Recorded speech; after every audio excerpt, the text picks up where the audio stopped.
EU project is a project led by Estonian Ministry of Climate, and we have 9 member states altogether and participants from both private and the public sector. And even if the project is run by 9 member states, we feel that the benefits from this project are for the whole Europe. Tikslas šito projekto jau yra pačiam pavadinime. Tai yra sukurti tarptautinę elektroninę arba skaitmeninę krovinių informacijos mainų sistemą. Ir šita sistema yra būtina atitikti ES direktyvos, kurios turėtų būti įgyvendintos 2027 metais. Ir tikslas yra apimti kuo daugiau ES regionų, valstybių, kad būtų galima sukūrus šitą sistemą ją ir išbandyti. ECMR EFTI/Benelux project, whereby the transport companies can use an ECMR, I have one like that with me, in an electronic format to move goods from a place A to a place B inside the Benelux. So when I'm the driver of a truck and I'm meeting you as a police agent, then I need to have a document which explains in a trusted environment what is on board of my truck. 99% of road transport documents are still on paper.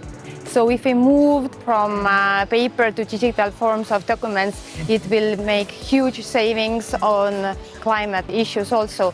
Jūs pagalvokit, kai lyja arba stipriai sninga, tai šiuo metu patruliai kontroliuojančios institucijos stabdo vilkikus ir užtrunka maždaug pusvalandį 40 minučių, kol jie sutikrina dokumentus, pasitikrina su kitom tarnybom, ar nėra pažeidimų, ar nėra kokių rizikų. Tai kai veiks EFTI, tai tiek mūsų kontroliuojančios institucijos taupys savo žmogiškuosius išteklius, savo laiką, galės kontroliuoti žymiai efektyviau, nes jau tas rizikos vertinimo modelis bus integruotas ir jie sistemoje iš karto matys, kurios vilkikus galima praleisti, o kuriuos reikia stabdyti. O verslui tai žinoma irgi yra sutaupimai laiko. Tas pusvalandis kelyje yra tikrai daug ir klientas galės būti pasiekiamas greičiau. Turbūt šiandien sunku būtų įsivaizduoti kažkokią tai mūsų žmogaus veiklos sritį, kur informacija būtų nesvarbi. Būtų nesvarbu jos patikimumas, jos sklaidos greitis. Tai yra iš tikrųjų labai svarbu šiandieninio pasaulio akceleracijoje.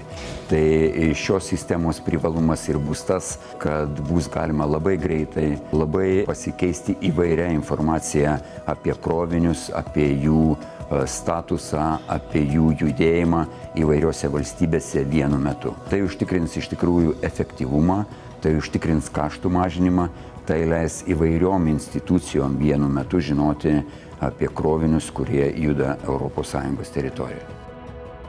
You can use your mobile and you can access, if you read the QR code, you can download it from the ECMR provider.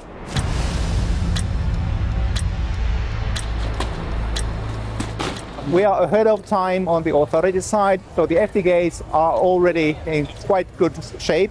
A reference implementation has been created. It will be available for the other member states to make use of in December this year. But this will give a basis for harmonization of the authority side of FT in Europe, and it will speed up the implementation. Kai EFTI bus pritaikytas ES viduje, tai reiškia principė nebereikės vežtis tų 7 ar dar daugiau kopijų ECMR važtaraščių, kas gali sudaryti ir 100 A4 lapų, kuriuos turi vežtis kiekvienas vilkiko vairuotojas. So that is a huge benefit for all Europe, not only for these 9 member states that are part of the FT4EU project.